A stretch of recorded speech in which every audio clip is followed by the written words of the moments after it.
Hello guys, so welcome back. Ito yung module 1.3, basic LLM, tapos how AI read prompt. So, kung hindi nyo lang yung LLMs, yun yung ChatGPT, Gemini, at marami pang iba. So, ang pag-usapan natin dito, ano ba yung LLMs? So, AI na marunong umintindi at magsulat parang tao. So, ito yung output quality na nakadepende sa ganda ng prompt. So, kung na-try mo yung ChatGPT, LLM yung tawag doon. Ang ibig sabihin nun, Large Language Model. Sabihin, marami silang data sa loob nila. Nakaka-produce din sila ng quality output kasi nagbibase sila dun sa data na binigay ng mga developers or founders nila yung gumawa ng ChatGPT. Yung goal natin, gawin tong mas mabilis at mas accurate sa paggamit ng tamang utos o pagbibigay ng tamang utos. So, parang rice cooker. Kung tama ang pindot at sukat, laging perfect ang kanin. Kung kulang at wrong timing, hindi sunog. So, ano ba yung LLMs? LLMs, ibig sabihin, Large Language Model. So, train sa sobrang daming data, gaya ng sinabi ko kanina, at pwedeng mag-interpret niyan base sa sulat mo. So, tandaan nyo lang yung mga terminologies na ganyan kasi yan yung mostly na maririnig sa mga prompt engineers o sa mga susunod yung module after this. So, parang kung marunong ka nang intindihan ano yung LLM, kaya mo na mag-interpret, mag-summarize, at magsulat ng text. Kasi naiintindihan mo ano ba yung function ng ChatGPT, Gemini, etc. Hindi yan magic. Okay? Garbage in, garbage out. Kung pangit yung nilagay mo, basura nilagay mo, tinype mo, pinaramp mo, basura din lalabas. Parang honor student. Bibo siya, pero kailangan mo pa rin bigyan ng malinaw ng instructions. Diba? So, kailangan ganun. So, ang LLM in the wild, okay? So, marami tayong mga ganyan. Yan sinabi ko. Pinakasikat, alam mo yan, ChatGPT. Specialty, versatile, ibig pwede pang lahat. Ibig general, task mas maganda. Yung ibang purpose yun, nakikita mo. Parang yung X mo, iba-iba yung purpose. Pero ito yung Gemini, Google. So, trend dito sa mga Pilipino, pwede rin pang SEO o ads kung nag-website ka. Tapos mas mura pa yung API, mas mahal dito. Kung hindi nyo alam yung API, yung parang kapag nag-automate ka, may bayad kapag connect mo yung Google Meet mo o yung Gmail mo, G-Suite mo sa AI, tapos mo-perform siya, may bayad yun. Yung parang ticket booth or toll booth mo, kada token. Malalim pa yung pag-usapan natin dun. Pero yung Claude naman, yung sinasabi ko is parang ito siya. Gumagawa siya ng PPT. Gumagawa siya ng ebook o gumagawa siya ng etc. Tapos ito yung mga prompt. So, ibang talaga siya ayun ang ginamita mo din ng AI to. Pero syempre, dapat alam mo rin yung tinuturo mo, hindi lang AI yung pinaka-case mo. Iba yung format niya, di ba? Sa GTP, hindi niya kayang gawin yan. So, di ba? Makita niyo yung essence. Kapag alam mo yung function ng bawat LLM. So, ito naman yung Mistral, yung multilingual. Hindi pwede kahit ano. So, multilingual version lang ako nang sabihin nun. Pero, ito yung parang pwede siya for coding tapos translation.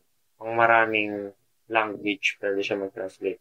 Copilot, yun yung kay Microsoft, I believe. Tapos, pwedeng pang productivity, tapos office workflow. Para maging smooth, connected yata yun sa Gmail mo, etc. To me, Journey, pwede pang, ang specialty niya to, for creative, dyan siya expert. So, pwede pang visual content. Okay? So, parang iba't ibang brand ng tools. Pili ka lang ng bagay na trabaho. Okay? So, hindi lahat pwedeng sabihin natin, tornilyo yung gamit mo, tapos gagamitin mo ng martilyo. Hindi man pwede, dapat yung screwdriver, etc.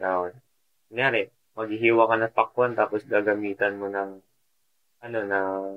let's say, ano ba pwede ganun? Kutsara, pangate. Siyempre hindi. Kailangan yung right tools. Okay? So, just to let you know, so mga nilabas dito ni Claude AI, yung LLM, na alam mo na. Siyempre, kailangan alam mo rin. Alam ko rin yung tinuturo. So, malalaman din kung mali yung generate niya kasi nagbigay ako tama. So, PH use case, panong context to dito sa Pinas, bro? So, sa freelancers, pwede kayong gumamit ng Claude AI para mag-summarize ng plans, marketing plans. Sa mga startups, pwede kayong gumamit ng Gemini para mag optimization. Sa mga team, pwede ito, napakaganda. So, parang sari-sari store, iba't ibang gamit, iisang goal, mabilis at sulit. Diba? Yun yung goal mo as a sari-sari store, advantage mo. Kaya maraming bumibili sa'yo kaysa sa supermarket kasi kahit saan, nandyan ka, mabilis, maasahan, hindi ka tulad ng needs mo. So, how AI read prompts? Paano siya nagbabasa kapag nag-type ka sa prompt na yan? So, kung hindi nyo alam yung prompt ha, ito yung prompt ko. Ito yung utos ko. Yun yung utos mo kay AI. Tapos ito yung output. Kapag maganda yung utos mo kay AI, mas maganda yung output, mas accurate. So, ang unang ginagawa niya, ina-analyze niya yan word for word. Tapos, magkakaroon siya ng pattern match dun sa grammar at style, etc. Actually, meron siyang meron niyang data na nag-a-analyze yan sa loob. Sometimes, nagbibigay ng data. Pwede niyong i-analyze paano siya mag-isip, and then, etc. So, nagkakaroon, dito na papasok yung generate based sa training ng developers niya. So, ito na yung na-generate niya, or even ito yung na-generate din yung lumabas sa text. Pwedeng artifacts, pwede niya to. Pero sa ChatGPT, ibang-iba yan. So, parang teacher na nagbabasa, nagpo-connect ng ideas, tapos nag-explain pabalik. Okay? Parang ginagawa ko, di ba? Babasa ako, po-connect ko yung ideas, tapos nag-explain ko sa inyo pabalik.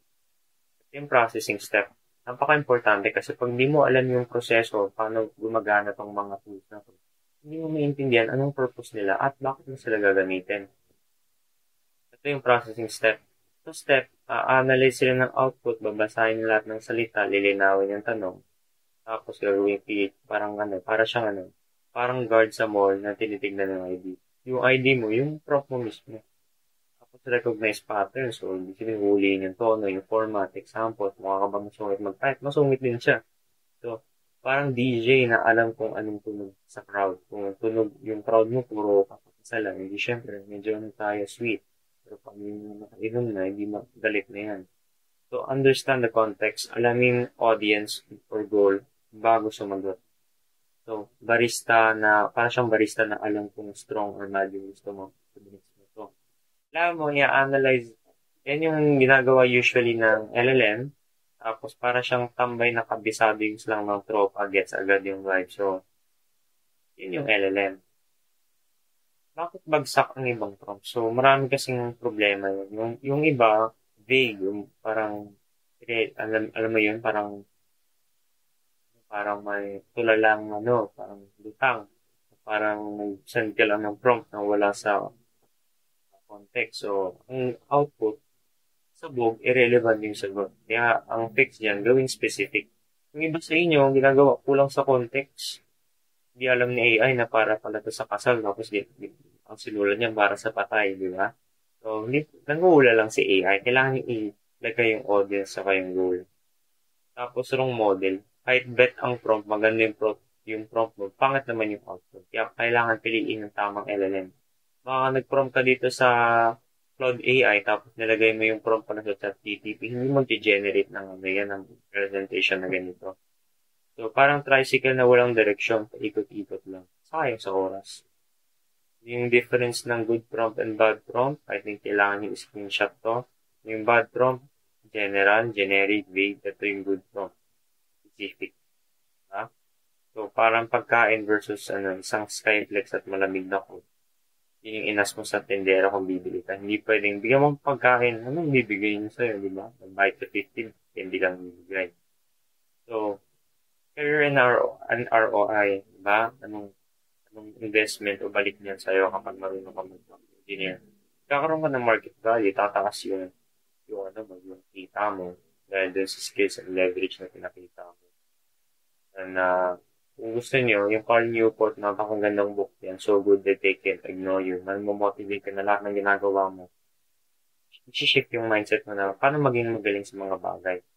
Kahit na ordinaryo lang yung ano mo, yung trabaho mo. So, sa karpintero, sa kompleto na tools, mas mahal ang singil. Kung yung karpintero, maraming tools, hindi lang pang martilyo, handyman siya sa lahat ng bahay, mas malaki babayaran mo, syempre. So, kailangan yung tandaan to. LLM thinks in pattern, prompt engineering equals language nila. Tapos gamitin mo ito para kuha mo exact results na gusto mo. Okay? So, parang Waze. Alam niyo yung Waze, parang Google Maps sa mga Uber or Grab. Kung tama input mo, diretso ka sa tamang resulta. Okay? So, kailangan nyo na i-level up din yung LLM game nyo kung gusto nyo lumakas yung skill nyo sa LLMs plus pang araw-araw, may lessons centered, etc. Kaya akong community below. And if you have more questions, there's always YouTube comments there. I'll make the custom content for answer that for you. Yun lang. Maraming salamat. See you in the next video.